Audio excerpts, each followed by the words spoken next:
মৃত্যুপুরী আনন্দপুর অগ্নিকাণ্ডে আরো বাড়ল মৃত্যু। অগ্নিকাণ্ডের পর আরো 3 জনের দেহাংশ উদ্ধার। অগ্নিকাণ্ডে মৃতের সংখ্যা বেড়ে দাঁড়ালো 19। সরাসরি আমাদের প্রতিনিধি হিন্দল দে এই মুহূর্তে আমাদের সঙ্গে রয়েছেন। হিন্দল, এই আশঙ্কা ছিল যে মৃতের সংখ্যা আরো বাড়তে পারে, আরো 3 জনের দেহাংশ উদ্ধার হলো, অন্যদিকে আরো বেশ কয়েকজন নিখোঁজ বলেই জানা যাচ্ছে।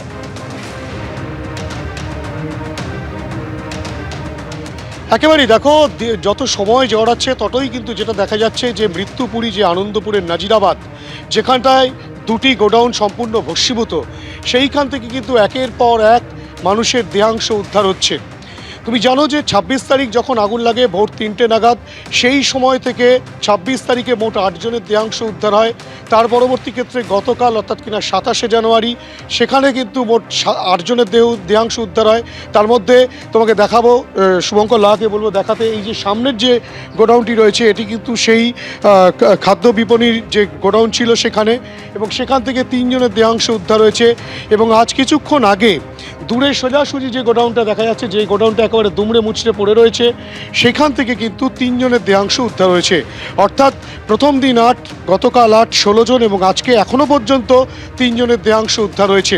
পুলিশ সূত্রে যেটা জানা যাচ্ছে, আরও কিন্তু বেশ কিছু দেহাংশ রয়ে গিয়েছে, যেহেতু এখনও পর্যন্ত উদ্ধার কাজ সম্পূর্ণ করা সম্ভবপর হচ্ছে না, কেননা পোড়া জিনিসপত্র পড়ে রয়েছে, ভেঙে থাকা দুমড়ে মুচড়ে থাকা শেড, লোহার স্ট্রাকচার সেগুলো রয়েছে, এবং যেসব জিনিসপত্র ছিল সেগুলোকে সরালে কিন্তু কোথাও কোথাও কিন্তু দেহাংশ সেখান থেকে উদ্ধার হবে, তেমনটাই কিন্তু পুলিশ সূত্রে খবর।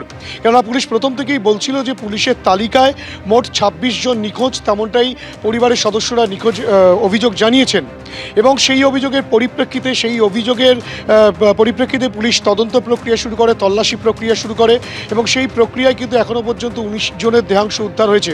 কিন্তু এই 19 জনই কি এই 26 জন নিখোঁজ যে মানুষজন তারাই, সেটা কিন্তু এখনও পর্যন্ত নিশ্চিত নয়, কেননা যেহেতু তাদের শনাক্তকরণ এখনও পর্যন্ত সম্ভবপর হয়নি। ডিএনএ টেস্টের মাধ্যমে ডিএনএ স্যাম্পল ম্যাচ করার পরে কিন্তু জানা যাবে কোনটা কার দেহ, এবং তারপরে তার সেই দেহাংশগুলো তার পরিবারের হাতে তুলে দেওয়া হবে।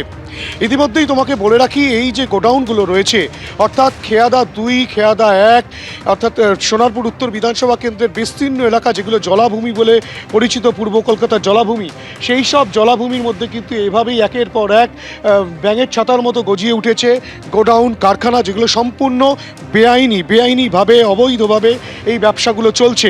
প্রশাসনের নাকের ডগায় পুলিশ প্রশাসন থাকা সত্ত্বেও এবং সংশ্লিষ্ট কর্তৃপক্ষ থাকা সত্ত্বেও কেন এগুলোর বিরুদ্ধে কোনো ব্যবস্থা নেওয়া হলো না, তা নিয়ে কিন্তু বিরোধীরা প্রশ্ন তুলছেন।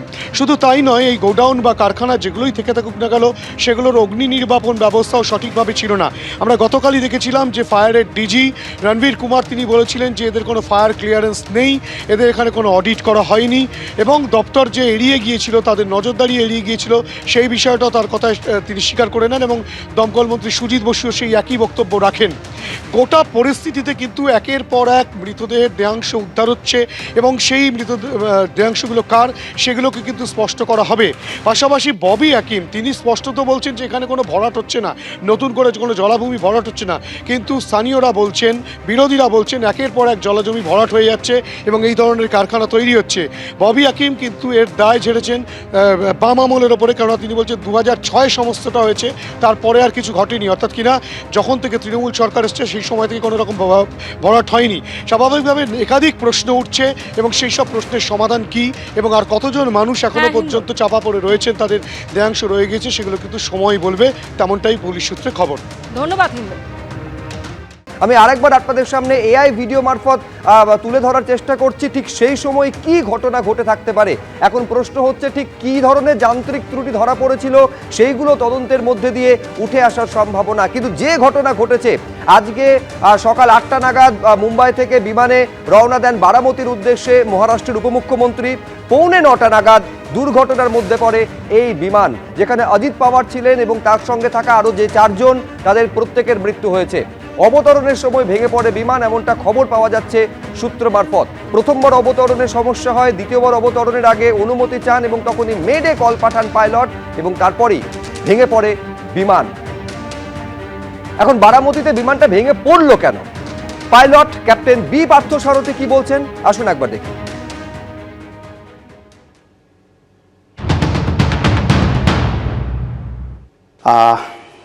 যেটা হয় ইমার্জেন্সিতে কন্ট্রোলেবল ইমার্জেন্সি হলে সেখানে বিশেষ করে এক্সপিরিয়েন্স পাইলট যারা থাকে তাই এয়ারক্রাফটে কো পাইলট অ্যান্ড কমান্ডার্স থাকে। তো কমান্ডার সিচুয়েশন দেখে ডিসিশন করে যে এই সিচুয়েশনে ভিআইপি অন বোর্ড আছে, আমার ইমার্জেন্সি সিচুয়েশন হয়েছে, weather engine related, flight controls related, landing gear related, যাই হোক এটা যদি কন্ট্রোলেবল সিচুয়েশন এমার্জেন্সি হয় they will never try to land. বারামতির রানওয়ে তো ছোটো রানওয়ে, ওখানে ফায়ার ফাইটিং ক্যাটেগরি স্ট্যান্ডার্ড থাকবে না। ধরুন ল্যান্ডিংয়ের সময় সাপোজ টায়ার বাস্ট হলো বা ব্রেকিংয়ে প্রবলেম হতে পারে, যদি ল্যান্ডিং রিলেটেড ইস্যু হয় তাহলে আমার এটা একটা ফেটাল ইস্যু হতে পারে।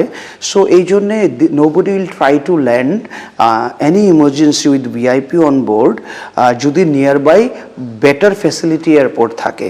তো বারামতি থেকে বম্বের হার্ডলি 110 নটিক্যাল মাইল, মানে ক্লোজ টু 200 কিলোমিটারের মতো ডিস্টেন্স অনলি। আর এটা তো জেট এয়ারক্রাফট ছিল, প্রাইভেট চার্টার্ড হলো, এটা টার্বোপ্রপ এয়ারক্রাফট নয়, jet aircraft, Lear jet aircraft, very advance aircraft machine. So আর হাই অল্টিটিউডও ক্লাইম্ব করতে পারে। তো they can reach Bombay within 30-35 minutes and Poona can reach within 15 minutes in emergency situation also. তো আমাদের যে এয়ারক্রাফটের যে প্রেসক্রাইবড ম্যানুয়ালগুলো থাকে ইমার্জেন্সি সিচুয়েশনের জন্যে, dire emergency also allowed to land within 30 minutes of time. ওর মধ্যে যে এয়ারপোর্টটা পড়ে সেটাকেও ইমার্জেন্সি এয়ারপোর্টের মধ্যেই রাখা হয়। সো মানে এই ক্ষেত্রে পুনা ইজ ক্লোজ, এই ক্ষেত্রে Mumbai airport is close and ডিপার্চারও বম্বে থেকে করেছে, ওদের backup team support everything is available in Bombay. This kind of accident only will happen যখন পাইলট দেখছে they are not able to handle the aircraft. Just try to understand that. And এই সিচুয়েশনটা খুব rare ওকেশনে আসবে যখন এয়ারক্রাফট সিরিয়াসলি কন্ট্রোলেবিলিটি ইস্যু হবে, বা ধরা গেল বোথ ইঞ্জিন ফেলিওরে হয়ে গেল, বা ধরা গেল যে মানে ককপিটের কন্ট্রোল কলাম থাকে কোনো একটা জ্যাম অ্যান্ড যেটাই হলো, যেটা এক্সট্রিম এমার্জেন্সি, যেটা থেকে আমি আর ক্লাইম করতে পারছি না বা আমি ফার্দার বম্বে বা পুনাতে ডাইভার্ট করতে পারছি না, ওই সিচুয়েশনেই অনলি মেডে কল দেবে and try to land in same airport আর আশেপাশে। এই মহারাষ্ট্রের বারামতিতে যে বিমানটি ভেঙে পড়েছে, যাতে মৃত্যু হয়েছে অজিত পাওয়ারের, এটি লিয়ার জেট 45 সিরিজের বিমান। 2023 সালে এই একই সিরিজের বিমান ভেঙে পড়েছিল মুম্বাই বিমানবন্দরে। অবতরণের সময় রানওয়ে থেকে পিছলে নেমে এসেছিল সেই বিমান।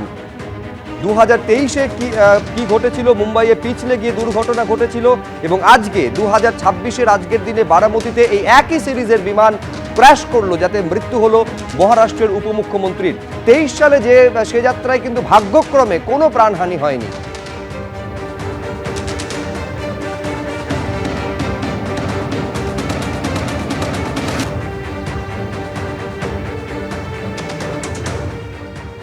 মহারাষ্ট্রের বারামতিতে ভয়াবহ বিমান দুর্ঘটনায় ভেঙে পড়া প্রাইভেট বিমানে উপমুখ্যমন্ত্রী অজিত পাওয়ার ছিলেন।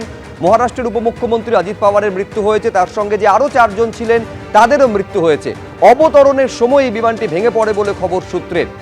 প্রথমবার অবতরণের চেষ্টা করা হয়, এরপর দ্বিতীয়বার অবতরণের অনুমতি চাওয়া হয়, মেডে কল দেন পাইলট, কিন্তু মাটি ছোঁয়ার আগেই সেটি দুর্ঘটনার কবলে পড়ে, মুখ থুবড়ে পড়ে তারপরে, যাতে মৃত্যু হয় মহারাষ্ট্রের উপমুখ্যমন্ত্রীর।